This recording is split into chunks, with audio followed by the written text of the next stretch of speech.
A cloying fog of incense hung beneath the frescoed dome of the Paladins' arming chamber. Monks crowded the galleries, chanting prayers while they monitored the screeds of data, being spit out by the gilded auto-scribes. On the floor, technicians clad in sanctified bodysuits, impermeable to sin, hustled about their machines, lighting candles, refilling tanks of chemical reagents, tweaking knobs and faders. When the huge doors to the Paladin's adjoining cell opened, silence fell, and everyone in the arming chamber sank to their knees in reverent adoration. The unmistakable ethereal scent of angels overpowered the odors of frankincense and ozone. The Paladin entered, head bowed, hands folded in prayer. The gigantic man was naked, and all in attendance averted their eyes from the radiance of holiness reflecting from his scarred skin. The faceplates of the technicians darkened as the glass polarized. They rose to their feet and set about their tasks. The Paladin took up position in the center of the room and knelt in the mosaic of the militant Christ the Lion. First the technicians bathed him in holy water and anointed him in the conductive oils. They swabbed out his input jacks with squared virginal cotton and tested their throughput with crucifixes. Once all were satisfied, they logged their readings and called for the Paladin's armor to be brought in. Doors opened, and blinded, gelded serfs, themselves clad in insulated suits, wheeled out carts upon which the various pieces of the Paladin's armor were arrayed. The plates had been cleansed and fumigated and sanctified multiple times, but not even the sturdiest alloys and plastics could long resist the corrosive energies of the pit. The ornate armor was terribly rusted, and some pieces were slated to be reforged, but until the holy city was liberated, there was no way to acquire any more of the Golgothic tektites used in the machining process. Ultimately, though, the armor was just a second line of defense. The Paladin's own Christ-derived body and unshakable faith were what truly protected him on his one-man crusade into perdition. While the technicians were connecting the plates of armor to the Paladin's neurologics and mounting them on his implanted undercarriage, a tall screen was wheeled over to the warrior, and the three-dimensional projection of a cardinal general, dressed in the red and black chasuble of a high exorcist, flickered to life. He spoke. In the name of the Father, the Son, the Holy Spirit, and the Council of Saints, in conjunction with the Synod of Strategic Prophecy, has charged you to descend into the third circle, to this day, to seek out and destroy the demon major Choronzon, Lord Mechanic of the Goetic Forge under Archduke Paimon. It shall be done, the Paladin replied, in a soft, almost boyish voice. The Cardinal General's icon then vanished.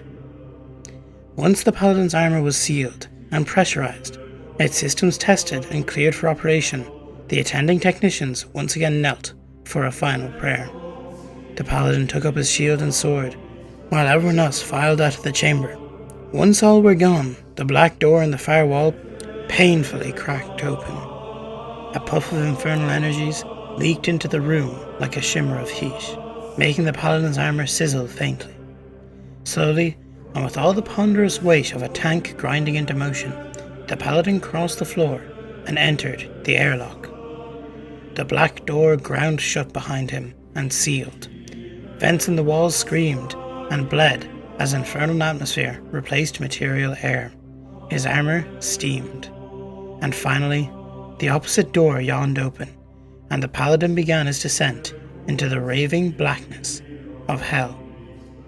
This story is the only tale we have received of the mighty Paladins, the guardians of mankind and the blades of God.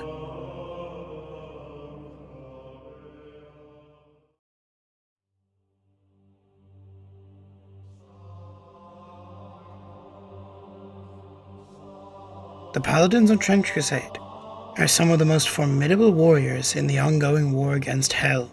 Clad in ancient and revered power armor, these towering warriors fight on the front lines of the eternal struggle between humanity and the demonic forces that seek to consume the world. Unlike ordinary soldiers, the Paladins are enhanced beings, genetically superior and bound by oaths of unwavering loyalty. They are the champions of the Holy See, wielding weapons of infused divine power and standing as living saints in a world ravaged by war. The Paladins serve as both a symbol of hope and an instrument of divine retribution, striking fear into the hearts of their enemies while inspiring the faithful. As the war drags on, their presence becomes even more crucial, for they are among the last bastions of resistance against the overwhelming tide of Hell's legions. The Paladins were not born from ordinary means. Their origins lie in the desperate need for humanity to fight back against the supernatural horrors unleashed upon the world. Through sacred rites and scientific advancements, the Church created the first generation of Paladins, warriors who would be capable of standing against the nightmarish forces of Hell and even enter their domain.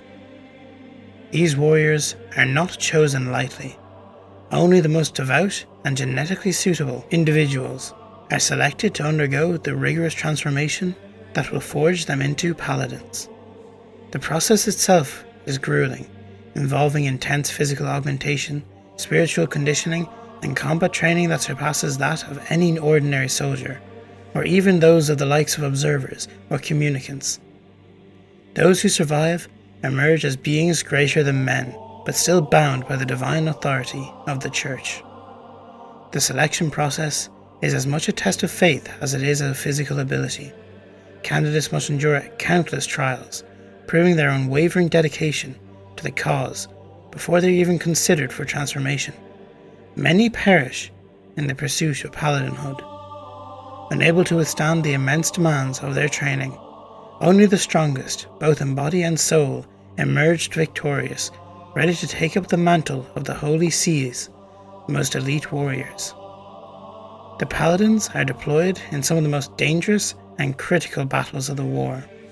They lead crusades into hell-touched territories, stand firm against demonic sieges, and conduct high-risk operations that ordinary troops could never hope to survive.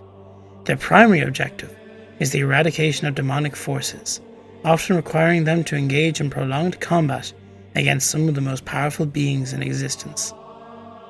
Paladins are known for their ability to fight for extended periods of time without rest. Thanks to their superior physical enhancements and deep reservoirs of faith, their combat prowess allows them to wade through entire battalions of demonic forces, cutting them down with their massive, consecrated weapons. Where they stand, humanity has a fighting chance, and where they fall, the ground is marked with the blood of countless slain enemies.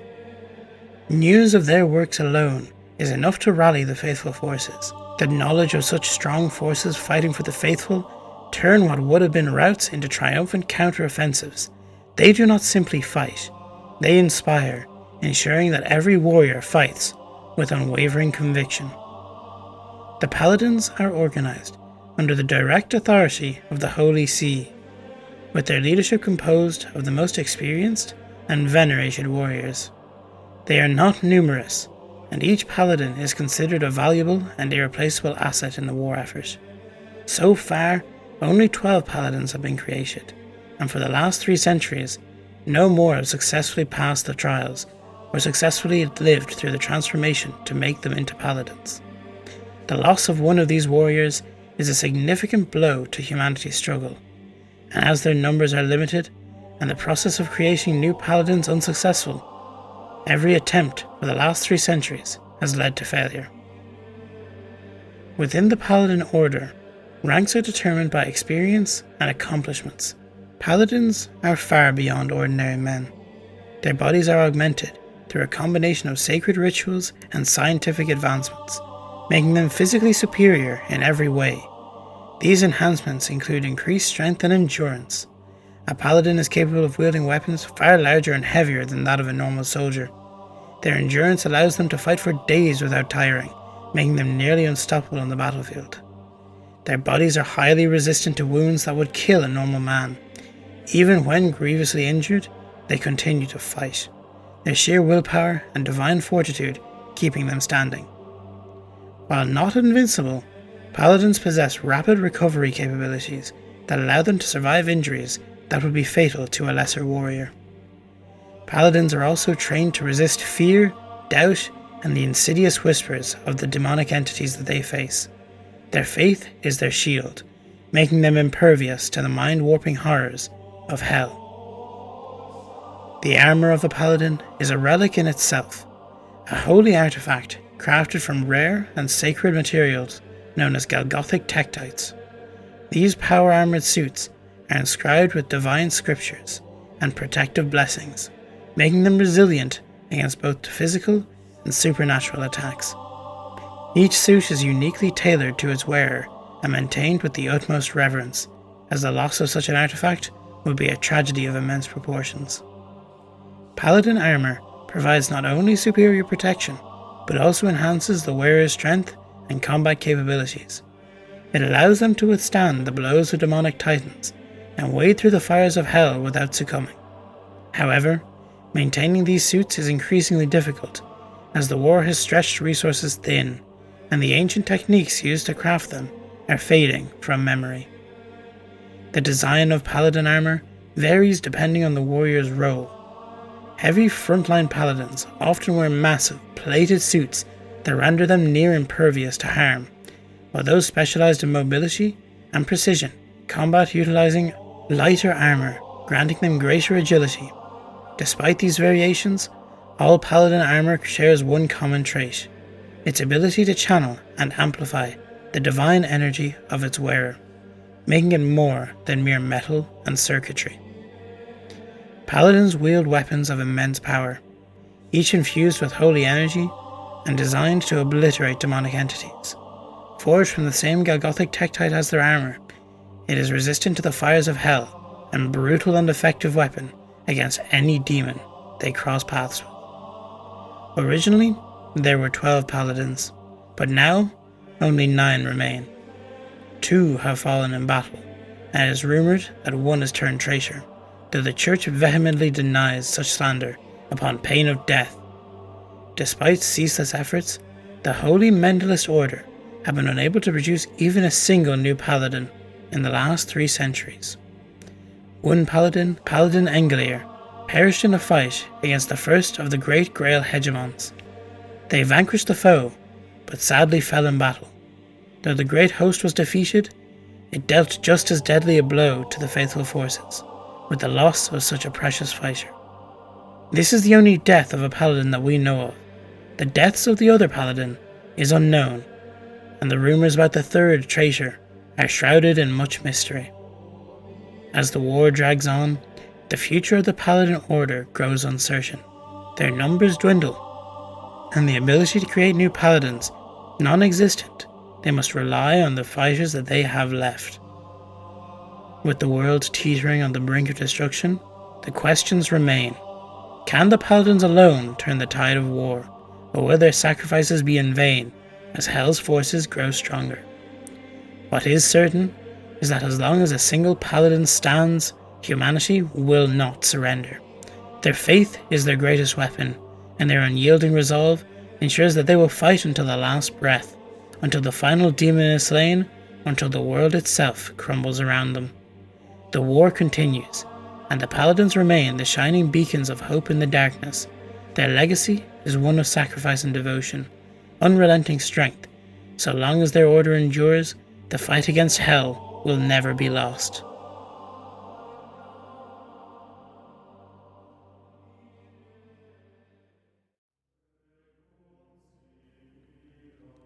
Now, from here on, the video will change from how it usually is.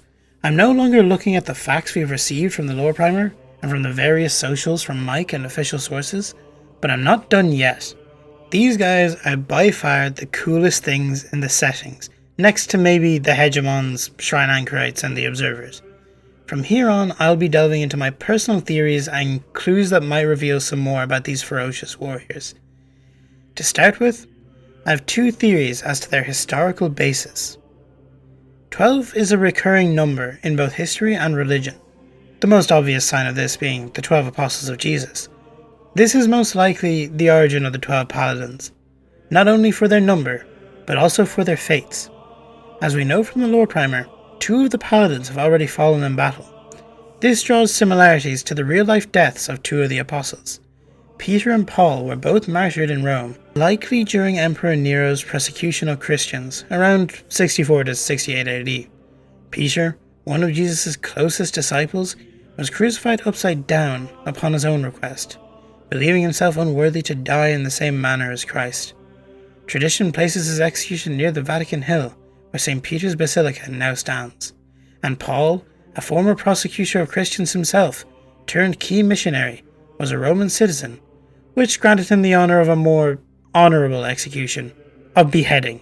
He was likely executed along the Ostian Way outside of Rome.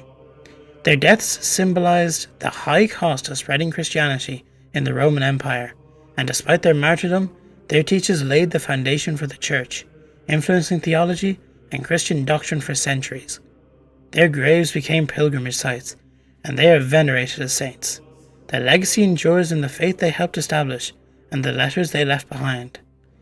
It is easy to draw comparisons between these apostles and the dead paladins, both no doubt dying for what they believed in and being martyrs for Christianity and the faithful of Trench Crusade. I believe, since religion is such a key, fundamental part of the world of Trench Crusade, that the 12 apostles will share the same fates as the paladins. The similarities not only ending with their deaths, but also with their fates. It is rumoured that one of the paladins have fallen to the accursed snare of hell. They have turned traitor and supposedly joined the forces of hell, betraying their vows and their loyalties. This, once again, has parallels in the real world with Judas Iscariot, the man who betrayed Jesus and the other 11 apostles. He was a faithful and devout man, but as the end of Jesus' time came near, he accepted a bribe of silver to reveal the location of the Christ, which led to his arrest and eventual execution.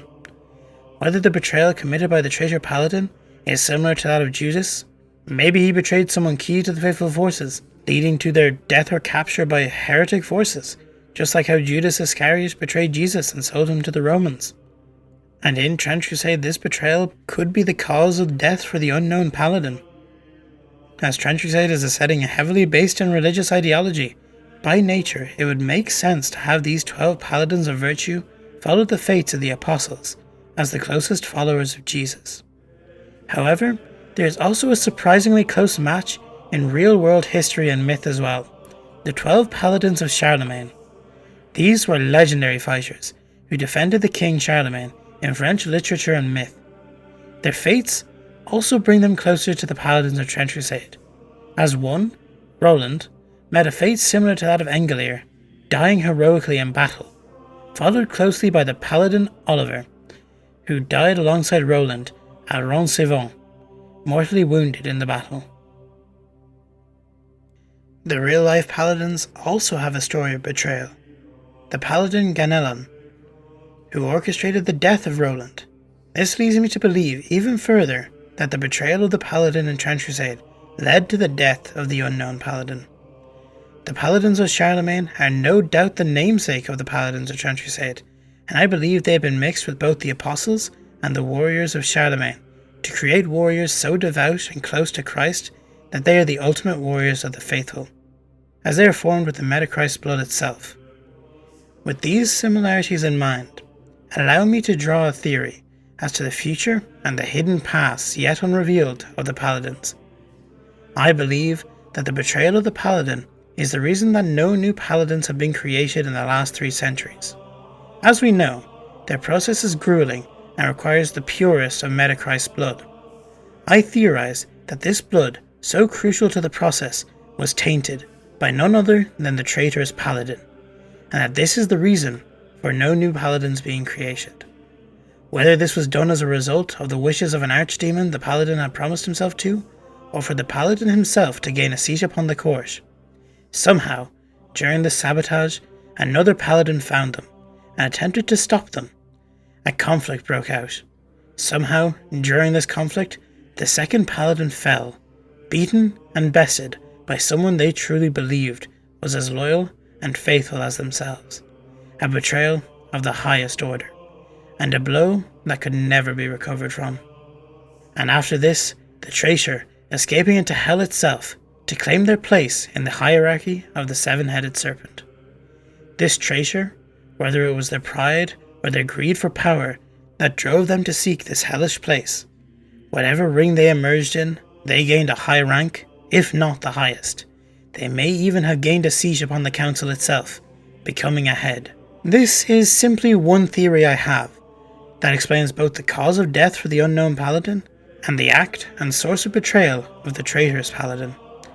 I hope that more lore is revealed soon, and whether I am right or wrong, I am excited to see which way these Knights of the Faithful go. I feel both thematically and for interesting storytelling, the traitorous paladin being the cause of death for the unknown paladin is probably the most likely part of my theory. It makes sense that with the historical references of Charlemagne's paladins and of course the 12 apostles, there is always a traitor that leads to a death of someone important. So it just makes sense for the traitorous paladin to be either the cause of death of the other paladin, or at least some high-ranking official in the church. Now, the fact that I believe he is going to become either a very important key figure in the hellish armies, or maybe upon the court itself, to me makes sense, as the court seems to be based on the 7 deadly sins, and the only one we know that has been named to still be on the court is Mammon. Now, Mammon is the archdemon of greed, and if the paladin that is lost has a greed for power, maybe Mammon promised him something to taint the blood to stop any further paladins from being created, and that's what led to him turning his back on the faithful and going to hell to gain this place of power that Mammon has promised him. My other theory was that he is now maybe the archdemon of pride, where his pride was so great that he betrayed the order to claim a seat in the Ring of Pride under Hell, and then he rose to the ranks to become the archdemon himself. I believe that would be an interesting way to take it, though an unlikely one, because, well, I feel there are more interesting demons and characters that could take a seat at the 7 in the future, whenever that gets expanded upon. So I'm less sure of that theory, but it was fun to come up with all the same. I hope you guys have enjoyed this video. I know it's a bit different to what I usually do, and if you enjoy this more or less, let me know in the comments. Please like the video, it's the only way I'm going to spread on YouTube, and subscribe if you haven't already. Thank you guys, and I'll see you in the next one. Which I have no idea what to do yet. I'll put up a poll with a few ideas and I'll let you guys decide. So thanks for watching.